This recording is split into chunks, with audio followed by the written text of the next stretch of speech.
अस्सलाम वालेकुम students, grade 10 आज हम शुरू कर रहे हैं। जो हमारा नेक्स्ट टॉपिक है पेज नंबर 96 पे है the how does the DNA of the chromosome work. DNA is genetic material, जिसे हम पहले पढ़ चुके हैं। It contains the instructions to direct all the functions of the cell. It perform its role by giving instruction for the synthesis of a specific protein. Some proteins perform structural roles while other act as enzymes to control all the biochemical reactions of cells. In this way, whatever a cell does is actually controlled by the DNA. तो student यहाँ से पता चल रहा है कि हमें जैसे पढ़ा है कि जो न्यूक्लियस है वो control centre of the cell है। तो इस तरह से हम देख सकते हैं कि जो डीएनए है वो हमारे सेल्स की सेल के अंदर की हमारी पूरी बॉडी की जितनी भी एक्टिविटीज़ हैं, जो जो प्रोटीन रिक्वायर्ड है तो वो डीएनए उसको इंस्ट्रक्शन दे रहा है। तो स्टूडेंट ये आपको बताया वर्किंग ऑफ द डीएनए, इसको सेंट्रल डॉग्मा भी कहा जाता है। तो स्टूडेंट ये बिल्कुल समराइज फॉर्म में बताया गया है यहाँ पे ग्रामर स्टेप्स। स्टूडेंट्स हम इसको देखेंगे, इसके साथ लेके यहाँ पे साथ साथ रीड भी करते रहे। The threads are made by specific proteins, के जो ट्रेड्स हैं जैसे कि हाइट है, कलर है, आँखों का रंग है, तो वो उसमें कुछ प्रोटीन्स होते हैं जो हमारी बॉडी में बनती हैं और फिर उसी वजह से और वो जैसे प्रोटीन रिस्पॉन्सिबल होती हैं उस ट्रेड को रिप्रेजेंट करने में।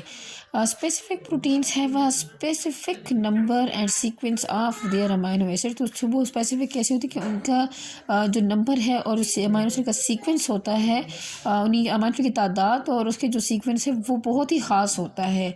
DNA controls the sequence of amino acids by the sequence of its nucleotide.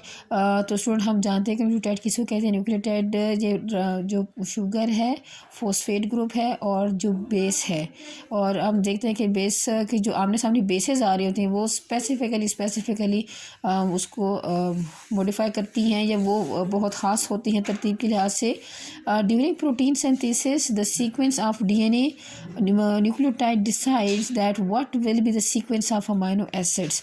तो डीएनए का जो सीक्वेंस होता है वही बताता है कि अमाइनो एसिड जो प्रोटीन के अंदर कौन से अमाइनो एसिड होंगे और कितने होंगे। तो वो जो डीएनए का ख़ास सीक्वेंस है यानी जीन्स का पार्ट है, तो वो क्या कहते हैं वो डिसाइड करते हैं, वही इंफॉर्मेशन देते हैं।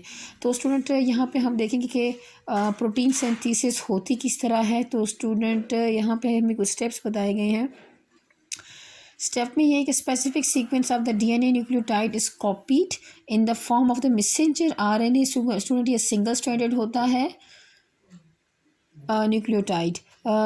This process is called transcription.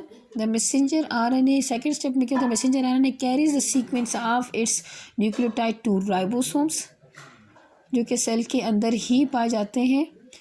और the ribosome reads the sequence and join the specific amino acids according to it in the to form the protein. Students आप जानते हैं कि प्रोटीन जो है वो अमाइनो एसिड से मिलकर बनते हैं। इन अमाइनो एसिड्स का बिल्डिंग ब्लॉक होता है प्रोटीन का। तो जो मैसेंजर आरएनए है वो उसकी कोडिंग बता रहा होता है कि किस तरह के अमाइनो एसिड को आपस में बाइंड करना है और कितने अमाइनो एसिड्स होंगे जो बाइंड होंगे तो वो ख़ास प्रोटीन बन जाएगी। और फिर जब वो ख़ास प्रोटीन बनती है तो वो जो हमारे स्ट्रक्चर यानी बॉडी के जैसे हेयर हैं कितने बड़े होंगे, किस तरह उनके टेक्सचर किस तरह का होगा, तो वो प्रोटीन फिर वही डायरेक्शन देती है हेयर फॉलिकल्स को। इस तरह हमारी पूरी बॉडी के जो फंक्शंस है वो कंट्रोल हो रहे होते हैं। This step is also known as a translation.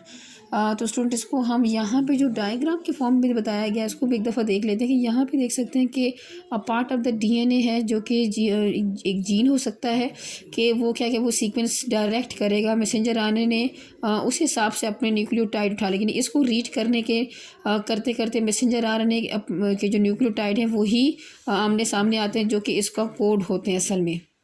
यानी जो इन्फॉर्मेशन इसके अंदर है वही information single strand messenger RNA में बन जाती है। और उसके बाद वो मैसेंजर आरएनए अब यहाँ देख सकते हैं न्यूक्लियस के बाहर आता है न्यूक्लियर पोर के ज़रिए और फिर राइबोसोम्स जो कि सेल के अंदर मौजूद होते हैं उसके बीच में से गुजरता है। राइबोसोम का जो सब यूनिट एक लार्ज सब यूनिट एक स्मॉल सब यूनिट होता है तो उसके दरमियान में जब मैसेंजर आरएनए गुजरता है तो वो उसको डायरेक्शन दे रहा होता है कि आमने सामने कौन से अमाइनो एसिड आने चाहिए और कितने अमाइनो एसिड जो होंगे वो आपस में बाइंड करेंगे।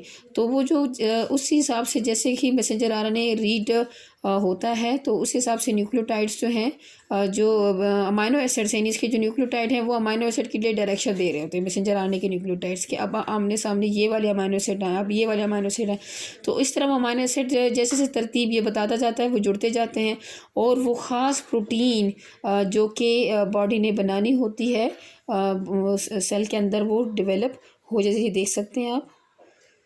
तो स्पेसिफिक प्रोटीन स्ट्रक्चरल प्रोटीन हो सकता है या एंजाइम्स, आपको पता है एंजाइम्स में ज़्यादातर प्रोटीन ही होते हैं, तो makes the characteristic of the cell and organism. तो स्टूडेंट ये हमारा प्रोसेस है प्रोटीन सिंथेसिस का, जो हमारे स्टेप्स हैं 3 स्टेप्स बताए गए हैं। इसके बाद हम देखते हैं कि जीन, एक दफ़ा हम दोबारा रिपीट भी कर रहे हैं कि the part of the DNA या sequence of nucleotide that contains the instruction for the synthesis of a particular protein is known as gene। तो स्टूडेंट एक और डेफिनेशन भी आ रही है कि उसमें एक ख़ास प्रोटीन बनाने की इंस्ट्रक्शन होगी, उसको एक जीन कहते हैं। DNA of each chromosomes contains thousands of genes. तो अब आप देख सकते हैं कि एक DNA जो हर क्रोमोसोम के अंदर पाया जाता है उसके अंदर हज़ारों जीन्स हो सकते हैं।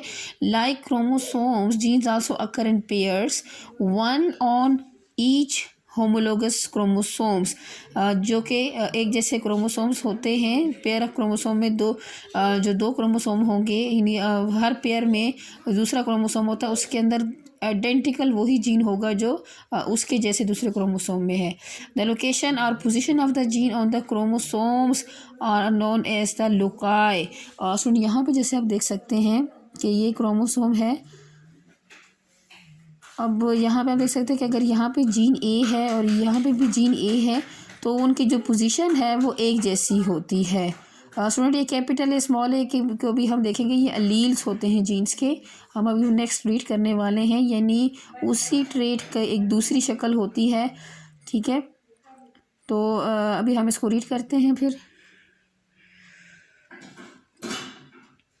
Each gene determines a particular trait in an organism. Each individual carries at least one pair of genes for each trait. For convenience, pair of genes are represented by letter or symbol. यानी उसके लिए हम कोई हरूफ या symbol इस्तेमाल कर, जैसे कि आप कैपिटल लेटर्स ए, हम जहाँ अभी हमने एग्जांपल में देखा, तो both members of the gene pair में भी द सेम हो सकता है कि दोनों, जैसे यहाँ पे आप देख सकते हैं कि सेम नहीं है, ए और स्मॉल ए है। जो ये वाला ए होता है ये डोमिनेंट जीन के लिए होता है, डोमिनेंट एलील, मतलब अगर ये मियोसिस के थ्रू जब